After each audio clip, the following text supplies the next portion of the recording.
Today, I'll be telling you why a fight between Dracule Mihawk and Phainon Khaslana would not be close. I'll be discussing low balls, mid balls, and high balls for Phainon to see how he stacks up to Mihawk. But before that, let me introduce you to the best platform for recharging Stellar Jades, LD Shop. On LD Shop, you can purchase Stellar Jades at an extremely cheap rate compared to in-game. Using LD Shop, you can save up to 33% or even more when recharging your Honkai Star Rail accounts. Today, I'll be buying this Jade Pack that only costs $39.35 compared to the in-game price of $50. All you need to do is give LD Shop your account's UID and region, send your payment, and the Stellar Jades will be sent straight to your account in less than a minute.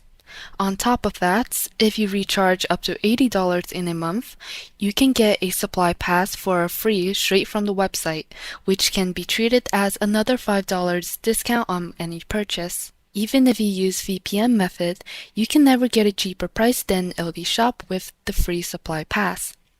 There's no reason to not use this website. People who say there are risks to doing this are complete idiots that don't know how it works. I swear on my channel's integrity that you will not be banned or scammed. Don't forget to register using my link in the description for an extra 15% off coupon. I hope you would recharge on this website after registering using my link because that's the best way to support my channel as YouTube's ad revenue is genuinely horrendous. Anyways, without further ado, let's get into the introductions. Mihawk is one of the most famous characters from the best-selling manga of all time, One Piece.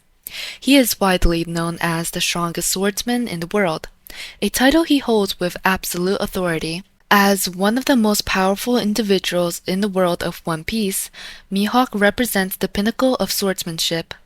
This title is most likely earned from Beatty Shanks, who, going by narrative, should be the strongest Yonko, since he one-shotted Kid, who was able to fight with Big Mom for quite some time. Now you might be wondering, how does that feat make Mihawk strong in the grand scheme of things? One Piece caps out at Continental, right? Well, let me introduce you to this collaboration between One Piece and Dragon Ball Z. In this collab, a post-time skip Luffy was able to keep up with Buu Saga's Goku. Remember, this Luffy was still in his Fishman Island self, meaning he only used up to gear 3rd in the entire collab. We all know how strong Goku is, so let's start scaling Buu Saga Goku so we can have an accurate measuring stick to where Luffy should be power-wise. Of course, Luffy is still weaker, but he should still be relative to Goku if we take the feats of this collab. Anyways, the easiest way to scale Goku is with his fight against Kid Buu. In this fight, Goku and Kid Buu fighting were enough to almost destroy the Supreme Kai planet. The entire Supreme Kai realm is about as big as 10% of the DBZ universe, and the planet is a large part of that realm. Hence, the feat of threatening the integrity of the Supreme Kai planet would comfortably put Goku at multi-galaxy level, in terms of scaling. There's also the feat of Buhan almost collapsing the entire universe by screaming, but since he's way stronger than both Goku and Kid Buu, they don't scale to that level, but it makes the multi-galaxy scaling more consistent nonetheless. Now that we already established that's where Goku's strength is, it means Fishman Island Luffy being weaker should be still galaxy level at the very least. Luffy went through a few more power-ups after that, achieving gear 5th in his fight against Kaido.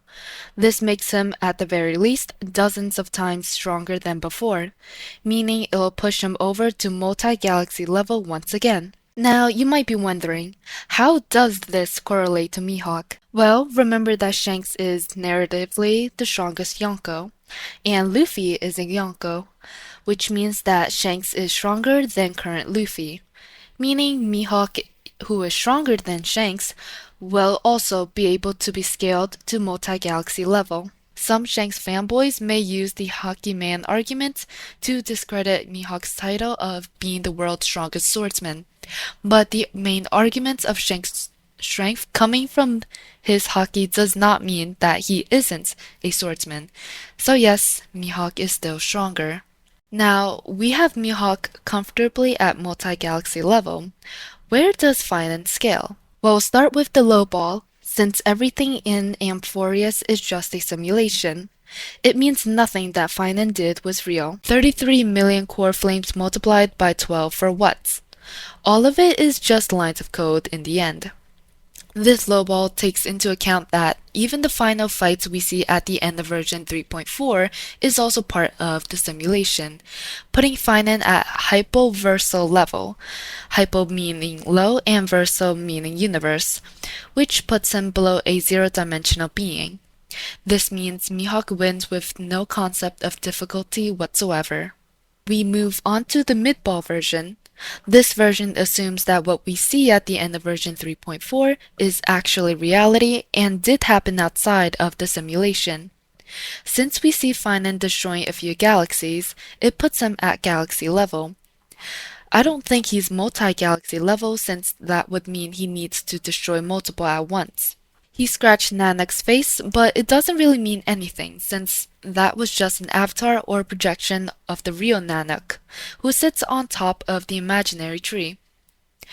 All of these factors mean Phainon caps out at galaxy level, which means Dracule Mihawk would win with low difficulty at best, meaning a fight between them would not be close. Even if Phainon raw power was somehow close to Mihawk, the sheer gap between their fighting skills and intelligence would still heavily favor Mihawk. In fact, this clip shows you exactly what would happen if Phainon ever tried to attack Mihawk. 間に合うか。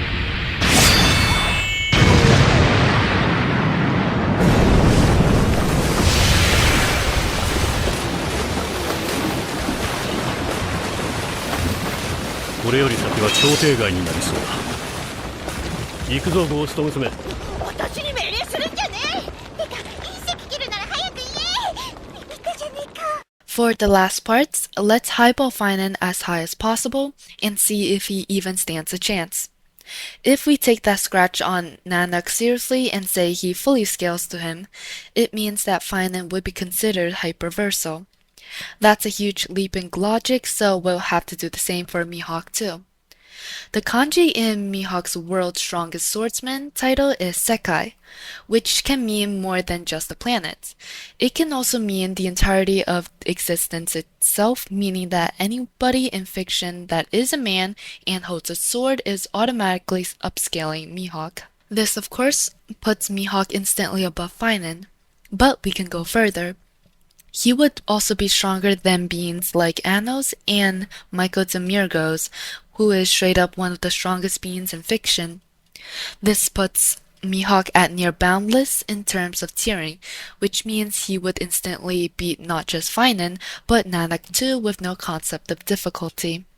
That's all for today, and that is why I think a fight between Mihawk and Phainon wouldn't be close.